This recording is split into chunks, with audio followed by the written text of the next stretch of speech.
Well, that was a fun little experiment. Before I 100% give up on that, although I pretty much already have, I do want to double check something, which is that G1 and G2 are hooked up properly.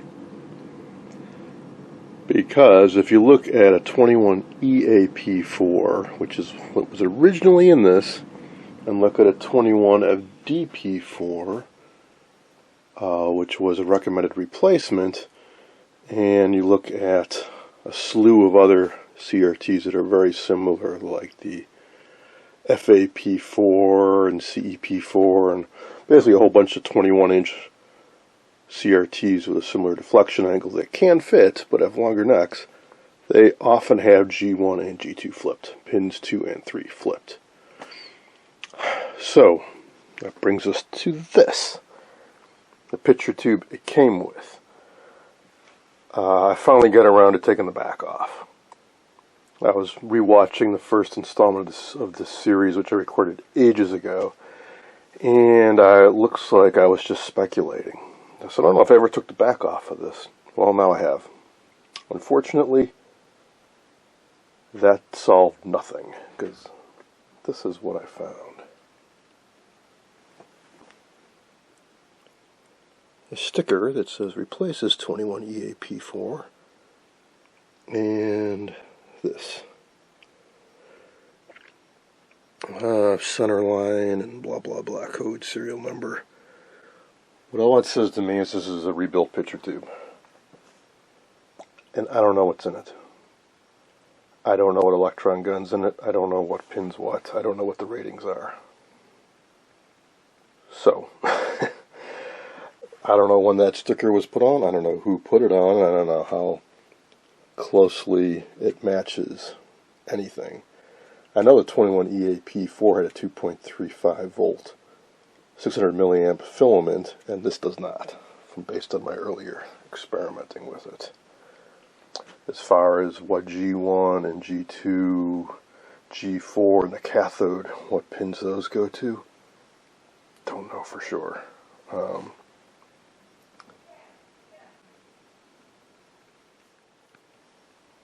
We can also see there's plenty of light surface corrosion all over the two bands that hold the CRT to the front frame, and then all around the circumference of the front frame. So at some point I will pull this all apart.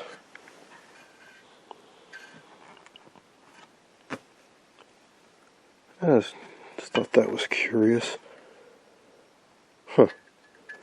I know on the 17-inch models there's a screw on either side that goes into the front screen that holds it in place. It looks like this would have a similar deal, but there's nothing for it to screw into in the front. So I guess right now the front is not attached to this at all. So that's another thing. I want to take the front off and do some more cleaning. One of you, I can't for the life of me find out in what video, but somebody left me a comment somewhere about waxing the front. So I'll maybe do a dedicated video just on these tenite covers and all the various things people have tried and suggested over the years. But that one sounded kind of intriguing, because it's been suggested to clear coat it. I'm afraid of putting any solvent-based clear coating stuff on the screen, because it could melt into the plastic, affect the plastic, whatever. But wax seems pretty benign, and wax would at least form some barrier from oxygen getting to it, so interesting idea. But for sure I want to clean the inside of the screen. And I'm going to experiment with this.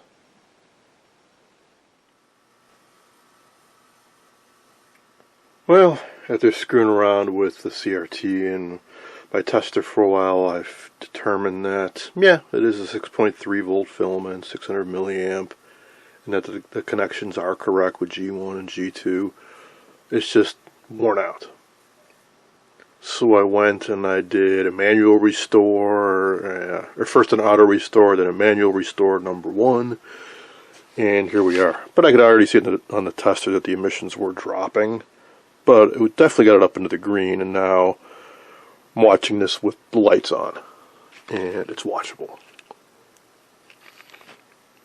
That little bit of jittering and static you see, I think, is because I don't have things quite grounded properly inside the CRT. Just increase the gain on the set a bit.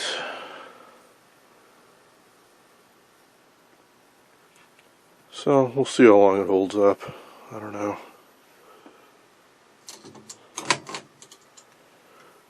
That's the thing about this hobby. One big Achilles heel is picture tubes. Nobody repairs them. Limited supply. When they're gone, they're gone. Yeah, maybe someday somebody will be rebuilding them. I know about the various efforts that are out there, but it's been many, many years. Unfortunately, the one rebuilder that was out there that catered to the hobbyist market shut down just as I was really getting into this hobby. Otherwise, I would have had a lot of business for them, but oh well.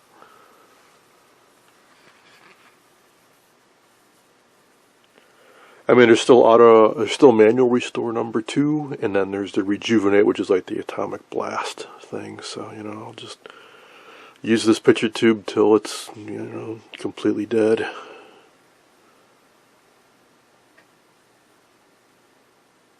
Oh, and I played around with the width and the height and linearity and stuff, so I got to fill the whole screen now, and it's looking pretty good, I think.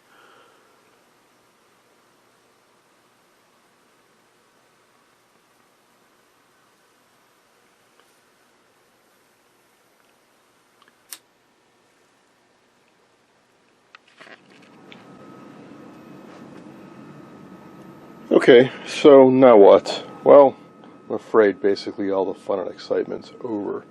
No, it's just the details. So one, for sure, I gotta do something about that control assembly. I do not care for this one that's currently in there. I'm gonna try to resurrect this one. Dig up a set of knobs, including the UHF knob. We'll talk more about that later. I might take a peek inside the IF box. These are generally pretty stable, but at least I can clean off the cover a little bit. And then there's the cosmetic stuff. Head unit. I cleaned up the back pretty good. Oh, and now I see where the missing screws go. I was wrong. I thought maybe these screws went from the back into the front cover. No, they go from the front into the back cover. I may have taken those off, but I don't remember doing it, so I think they were missing. I'll be replacing those. So, there's corrosion all around this outside band and the back 2 strips that go over the CRT. I don't think I want to deal with that right now. I'd have to remove all that stuff, remove the rust, and put it all back together. The picture tube is weak. It's going to get replaced at some point anyways. When I do that, I would be more inclined to remove the rust. As long as I keep it in a fairly dry environment, the corrosion isn't really going to proceed too rapidly, so I'm not really concerned. Alright, so arms, you can see I've already primed this one. I'm going to do light sanding, then paint it brass. I think I'll do the same on the legs. Without being able to reproduce the chrome plating, I don't see any point in doing the brass coating now that I know it's going to look satiny on just on bare steel. Alright, so the cabinet front is in pretty darn good shape. The sides and the top are faux finish. This is plywood basically, and they sort of paint on a faux wood grain, and you can see it's separating here a bit. Ah, man. This looks like this board just split all the way down.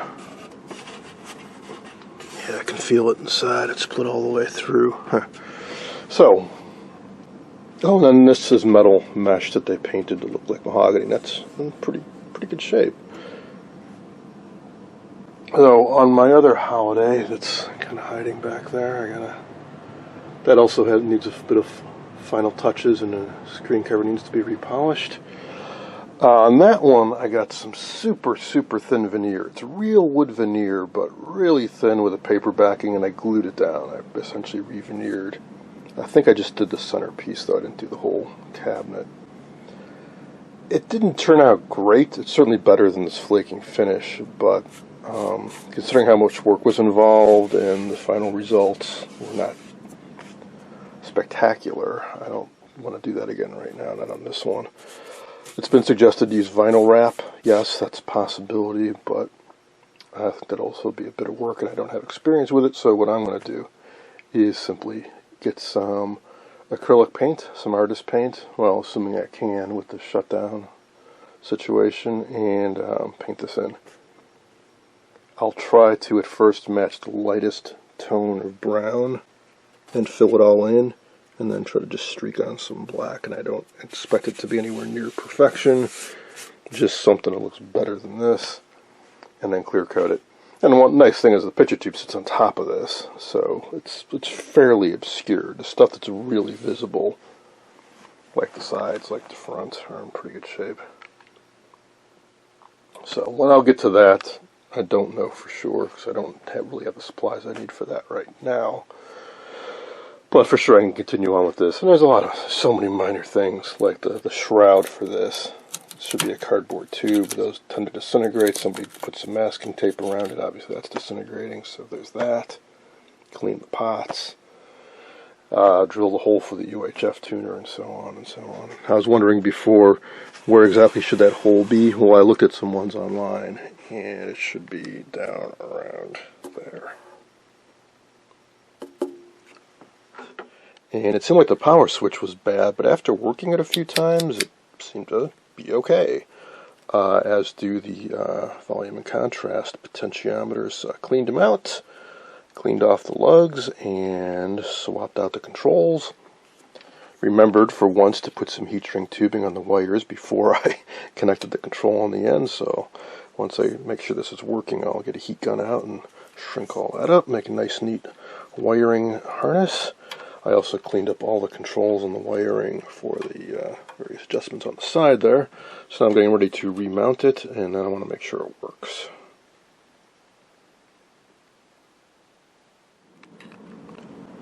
I dug up some knobs, and normally there'd be a clip holding this control more secure, but it's rusty. I got it sitting in some rust stripper right now. But it's on there securely enough that I can give this a try. So go.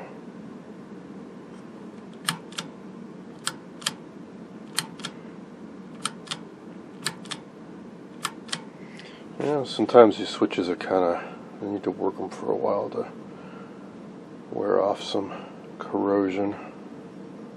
These switches are notorious for being a little flaky anyways. I'm grateful that it works at all. I've seen some of these sets where they have a hole drilled in the side and somebody threw a toggle switch in. Oh yeah, that's a lovely sound. As this set comes to life.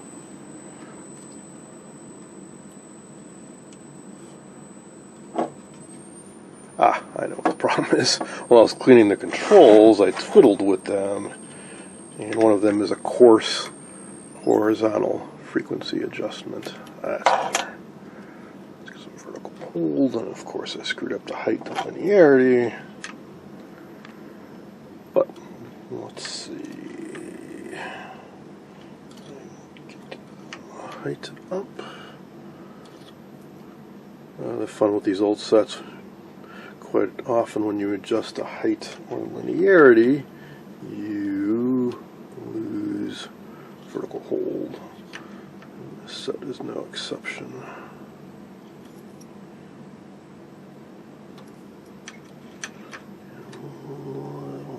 Right.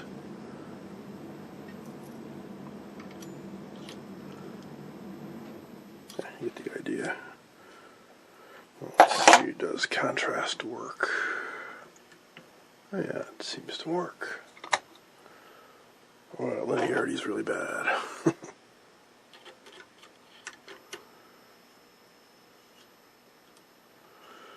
I noticed that for a while that the linearity control needs to be maxed out, and it's still not so great. I think maybe I need to swap the vertical output tube, or the vertical centering maybe is really off.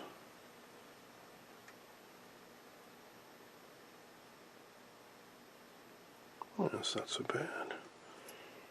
Well, it's still bad, but it's better than it was. Cut the height down a bit more.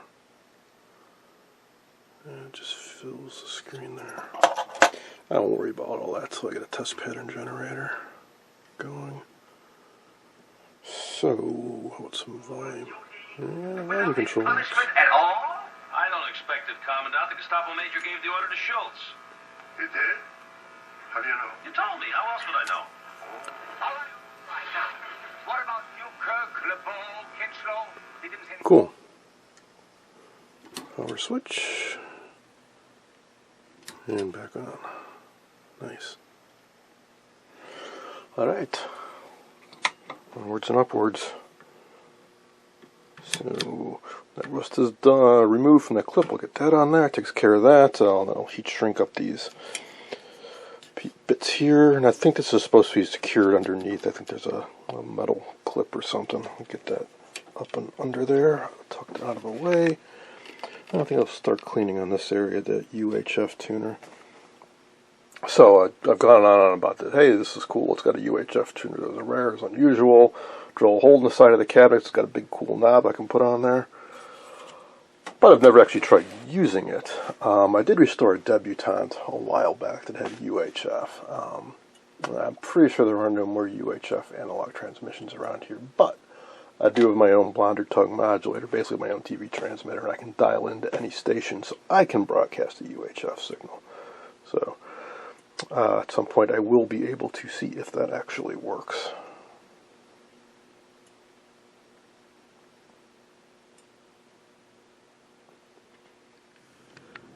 I finished removing the corrosion from this clip and reinstalled it. Now, you may be wondering, how do I prevent the corrosion from coming back? I talk all the time about removing the rust. Remove the rust from this lid, from that clip, and so on. Well, what's to keep the rust from coming back? Well, if you keep it in a generally dry environment, it's going to take a long time to come back. I mean, look at most of this chassis, rust-free, and this was kept in a really damp environment for years. But you can give it some added protection. Yeah, you could clear coat it, sure. But short of doing that, you can use something like this. Bowie Shield, I believe, was invented by Boeing. It's basically wax with a solvent to make it really thin, really flowable. This particular one was marketed for bicycle chains, but I've seen the same thing, just in a more generic container. Squirt a little bit out and smear it around. I'm pretty sure it's just like it's paraffin wax. I don't think it's exactly toxic or anything, so I just tend to do that. And solvent will gradually evaporate, leaves a nice film of wax on it, keeps the moisture out, and that's that. Now, as for that light bulb, so the light bulb assembly is just held on by one screw, and then it clips over the control assembly on the side there. So I took off the screw, flipped it over. What do you find? Clip and a light bulb holder, bayonet style, and this had tape wrapped around it, which I removed. This is what the original light pipe shield thing would look like. I salvaged this from another set, and would slide over like so, and then go onto the clip and direct the light just towards the back. So this is a fine tuning knob. It's translucent, and so are the channel numbers. So it's backlit. It illuminates the channel number. Simple as that.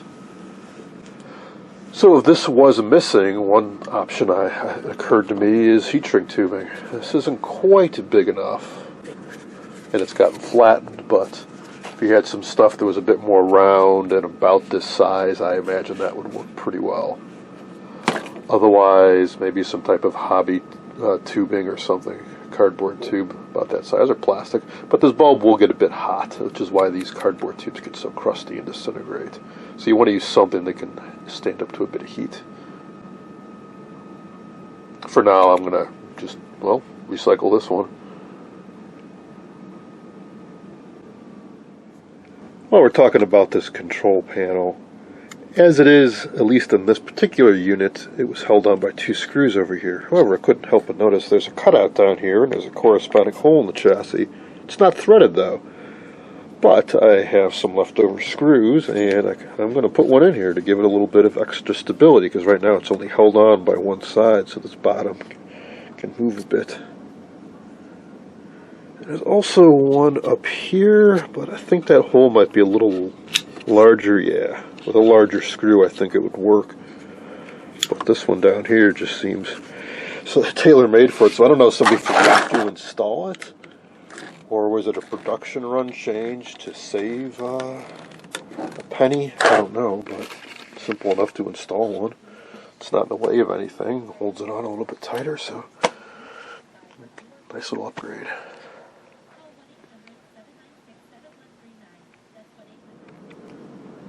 I reinstalled the light assembly, and I went through and checked all the tubes with a better tube tester, Hickok 600A mutual transconductance tester, and discovered that the new old stock 4BC8 I put in the tuner, it's the RF front end on the tuner, had shorts in it. So yeah, and you can't, there's no guarantee when you take a box. I bought it from a reputable seller and a new old stock, but it failed the test. Now, short doesn't necessarily mean it's a dead short. It just means that there's there's less resistance between elements than there should be. Maybe mega ohms, but it should be infinite in some cases. So, anyways, then I went through and tested the rest of the tubes. Some were a little bit marginal, so I got all the best tubes I could scrounge up in there. So let's give it another test fire up. Oh, now you can see that was a little bit more effective. We are on channel 4 right now. When it's in the cabinet, I think it'll work even better. Got to do a bit of work on the horizontal. There's a coarse adjustment, and there's a fine adjustment on the side. But you can also tweak the coil. Wow, picture's looking a lot better now. Linearity too.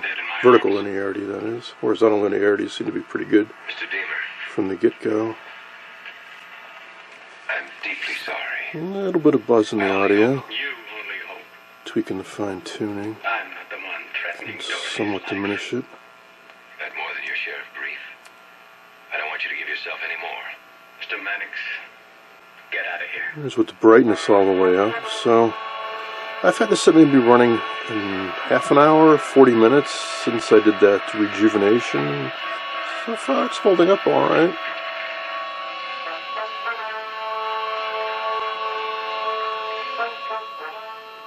Things are looking pretty good. May I help you? Yes, my name is Mannix. I'd like to talk to Mr. Stack. Did you make an appointment with his secretary? No. I'm sorry, you'll have to see her first. I think I'm done underneath the chassis, so here's one last look. I bundled up all those control cables together and shrunk the heat shrink tubing down. I put a little bit of heat shrink tubing over the joint between these two thermistors, replaced the cap that popped, put that more appropriate resistor in here, a little bit lower resistance, a little bit higher wattage than the one I had in there earlier. Cleaned things up a bit. Boy, and I guess that's it. So I'd mentioned the UHF tuner. I guess I should double check what light bulb is in there. Maybe see about securing the shroud. I wonder if that's the original one. Seems awfully loose. I said that just because the bulb seems kind of dim that's in there. And maybe see about cleaning and lubing that up. Ah, yes. This will be interesting to take this apart. That, I believe, is a planetary drive. Boy, it's squeaky. So it's probably super dried out. Well, it just so happens I have a spare. This is from a barber pole set that I bought the chassis out of. Tuners are oriented a bit differently, but it's essentially the same UHF tuner. So I think I'll disassemble this one to get a sense of how that works before I tackle the one in this holiday set.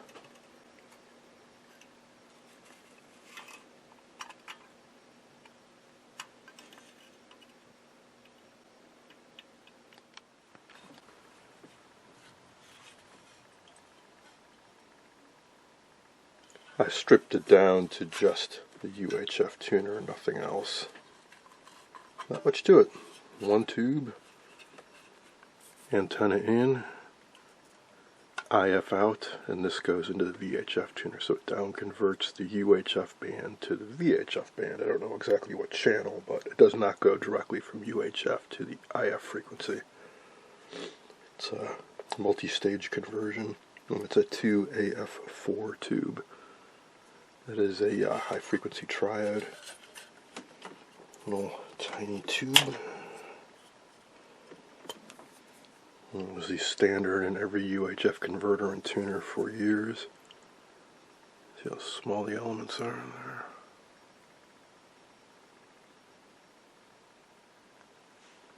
Alright, so let's take a look inside. It's all copper plated for shielding.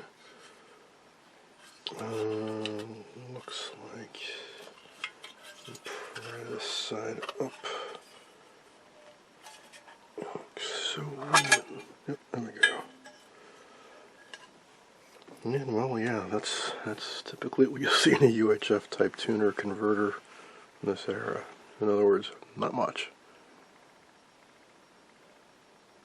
3 variable capacitors with hardly anything to them because they're working with such high frequencies. They're very small capacitors.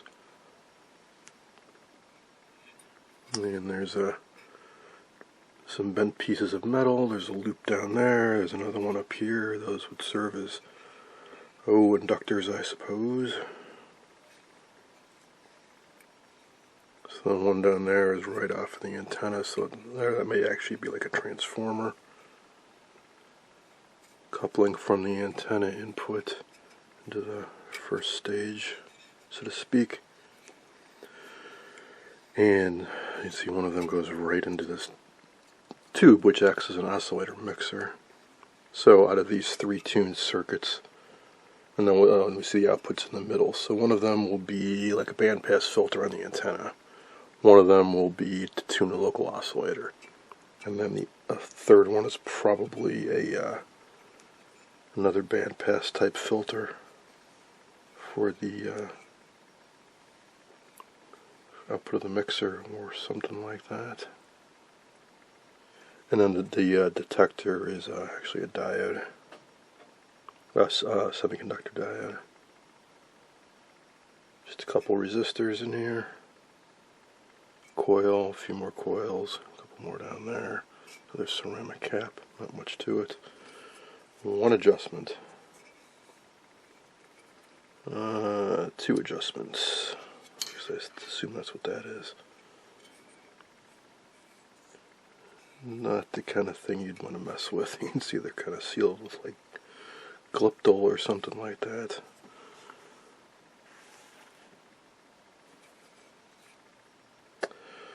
Now as far as his action goes, I was wrong. Unless this is really gunked up, there is no Vernier Action. And now that I think about it, that actually reminds me that the Vernier Action is actually in the knob. Now if you just had a direct connection on a knob, it would be insanely difficult to tune anything. It would basically be impossible. Because between the short tuning range, it goes from channels 14 to 83, I think. So, I mean, just barely tweaking it, you're going channel. There are no detents or anything. It's continuous tuning. Also, this one got whacked and the shaft is bent. But I will take this off to see what's inside there. It is possible it's just so gunked up. I mean, maybe there's both a Vernier Action on the knob and on the shaft. So what I mean by Vernier Action, what I mean is a large turn on the knob translates to a small turn on the shaft to aid you in tuning. While cleaning it, all the bearings fell out. Luckily, I think I've got all of them. There's enough of a gap there when it's tilted around. Oh, no, there's one left in there. There's enough of a gap that the bearings can fall out. So, do a little bit more flushing and then start putting them back in. Hopefully I didn't lose any.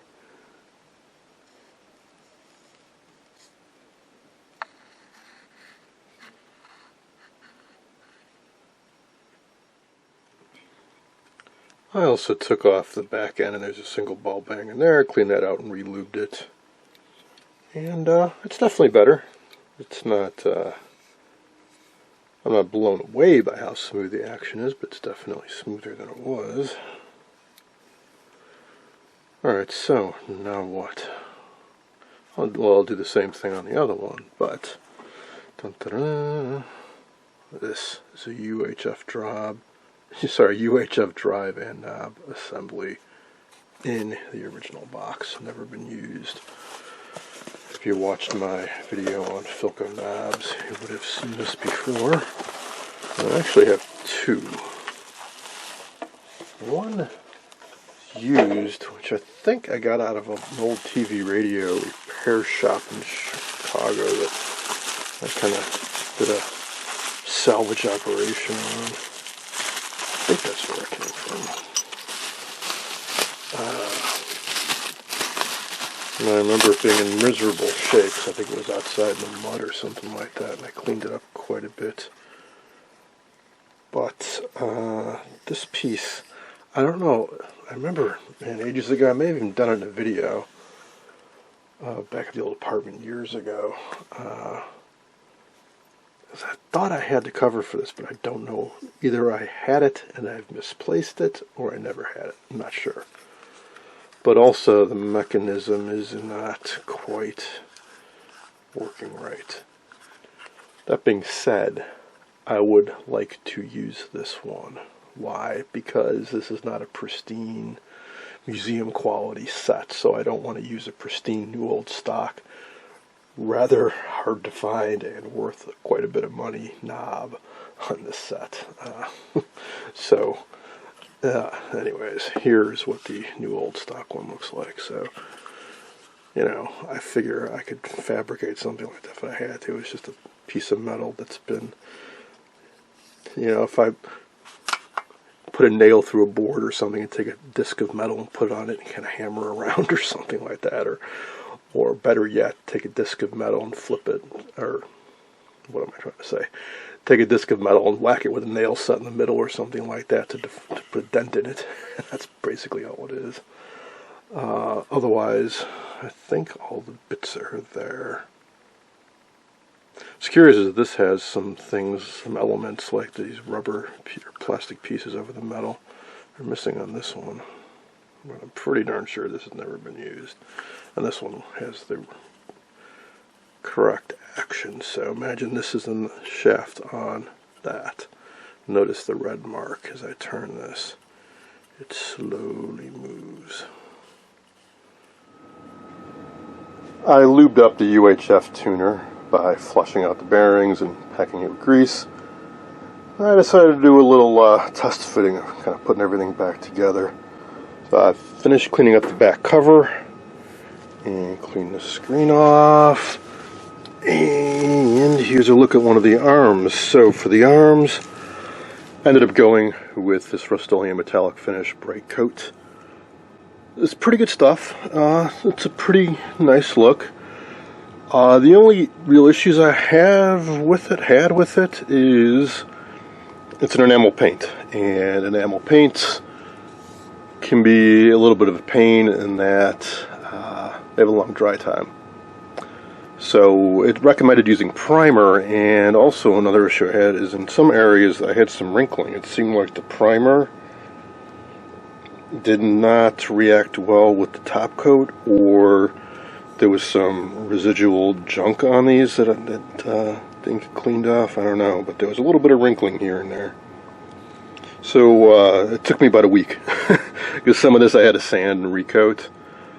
But in the end, I'm pretty happy with it. But in the future, I've also used some gold lacquer. That dries in minutes, and you're good to go, rather than days and days of dry time. Because if you want to sand it, you really need to wait like 2 days and then do another coat.